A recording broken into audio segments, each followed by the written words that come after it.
बच्चे उपस्थित हैं, इसलिए मैं अपना उद्बोधन चालू करने से पहले एक कहानी सुनाना चाहता हूँ इनको। बहुत पुराने समय में एक बहुत घना जंगल हुआ करता था, उसमें एक महात्मा रहा करते थे। उनके आश्रम के आसपास बहुत सारे जीव जंतु रहा करते थे। वो देखा करते थे कि एक शिकारी आता था, जाल फैलाता था, उसमें दाने डाल देता था, उसमें जो पशु पक्षी हैं वो फंस जाते थे, उनको वो ले जाता था, बेच देता था या खा जाता था, जो भी करता था। तो महात्मा जी बहुत दुखी रहते थे। उन्होंने कुछ सोचा, आसपास के जितने तोते थे उनको बुलाया, उन्होंने उसको सब तोतों को सिखाया।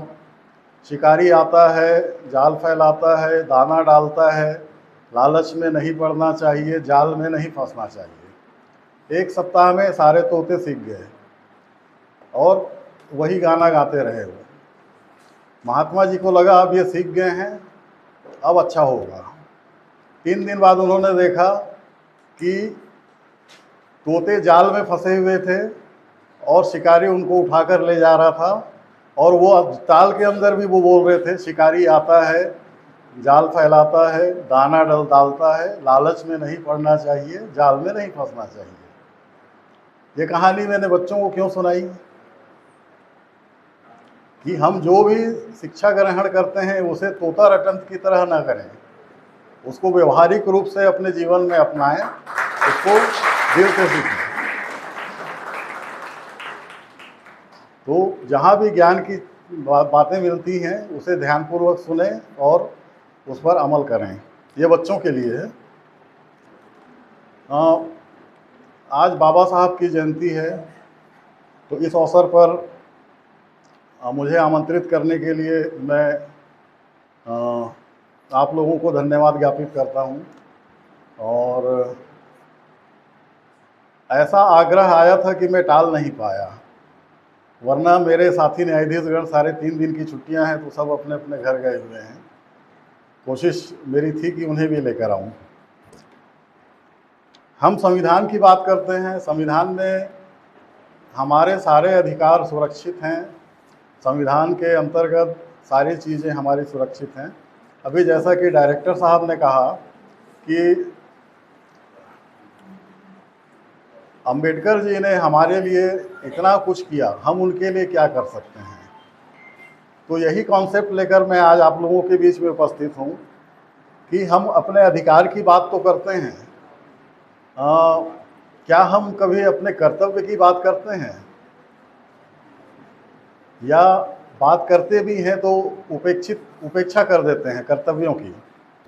तो संविधान में मौलिक कर्तव्य का भी है, जिसके अनुसार स्वतंत्रता के लिए राष्ट्रीय संघर्ष को प्रेरित करने वाले महान आदर्शों का पालन करना, संविधान का पालन करना और उसके आदर्शों और संस्थानों, राष्ट्रीय ध्वज और राष्ट्रीय गान का सम्मान करना, भारत की संप्रभुता, एकता और अखंडता को बनाए रखना और संरक्षित करना, देश की रक्षा करने और राष्ट्रीय सेवा प्रदान करना जब ऐसा करने को कहा जाए, धार्मिक, भाषाई या क्षेत्रीय या आंशिक विविधता से आगे बढ़कर भारत के सभी लोगों के बीच में सामंजस्य, समान भाईचारे की भावना को बढ़ावा देना और महिलाओं की गरिमा के लिए अपमानजनक प्रथाओं को त्यागना।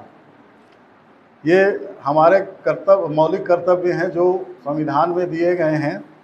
मैं इसको आप लोगों को एक बार पुनः स्मरण कराने के लिए ये जो है इसको रिपीट कर रहा हूँ।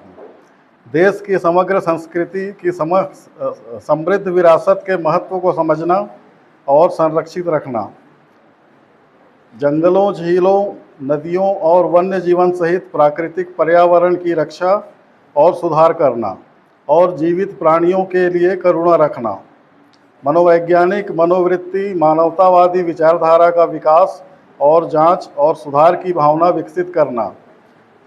ये महत्वपूर्ण है। सार्वजनिक संपत्ति की रक्षा करना और हिंसा को रोकना, व्यक्तिगत और सामूहिक गतिविधि के सभी क्षेत्रों में उत्कृष्टता की दिशा में प्रयास करना ताकि राष्ट्र निरंतर उपलब्धि के उच्च स्तर पर बढ़े, तथा 6 से 14 वर्ष के उम्र के बीच अपने बच्चे के लिए शिक्षा का अवसर प्रदान करना,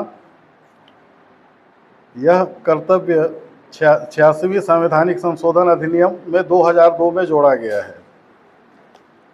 तो मैं, जैसे कि डायरेक्टर साहब ने कहा, मैं ये आप लोगों को इसलिए इसको पुनः स्मरण करा रहा हूँ कि हम अपने अधिकार को तो समझते हैं, जानते हैं और अधिकार के लिए हड़ताल भी करते हैं, मांग भी करते हैं, आवेदन भी करते हैं, लेकिन जो हमारे कर्तव्य हैं, इसके अलावा और भी कुछ कर्तव्य हो सकते हैं जो जिससे हम राष्ट्र की सेवा कर सकते हैं, और वही सच्ची श्रद्धा सुमन होगा बाबा साहब के लिए। जैसे हम क्या करते हैं कि कहीं सार्वजनिक नल है, हमने पानी पिया, नल खोल, या हमने पानी भरा, नल खोला, छोड़ के चले गए। अपन सार्वजनिक कार्यालय में हैं, अपन अपनी क्लासरूम में हैं, लास्ट में निकल रहे हैं, तो कम से कम अपन बिजली का स्विच ऑफ कर सकते हैं।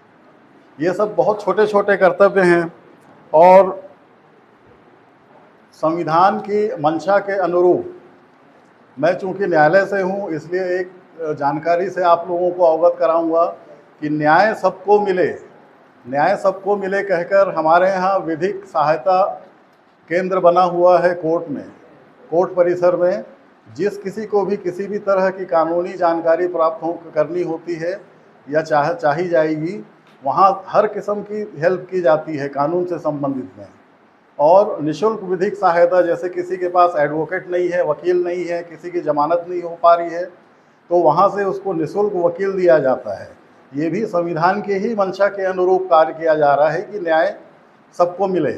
तो आप लोग इन चीज़ों को थोड़ा सा प्रसारित करें, लोगों में, आसपास के लोगों को बताएं कि जो है न्याय की मंशा के अनुरूप जो है लोगों के संवैधानिक अधिकार को सुरक्षित रखने के लिए, और ये कॉन्सेप्ट भी बाबा साहब के विचार से ही आया है कि न्याय सबको मिलना चाहिए, इसलिए हमारे यहाँ निःशुल्क विधिक कानूनी जानकारी दी जाती है। और आप लोगों से अंत में यह उम्मीद करूँगा कि बिना कागजात के, बिना ड्राइविंग लाइसेंस के वाहन चालन आदि ना करें, वरना उसका परिणाम बहुत बुरा होता है। आप सबों को आज के दिवस की हार्दिक शुभकामनाएं। उम्मीद है कि हम अपने मौलिक कर्तव्यों का भी ध्यान रखते हुए बाबा साहब को सच्ची श्रद्धा सुमन अर्पित कर पाएंगे।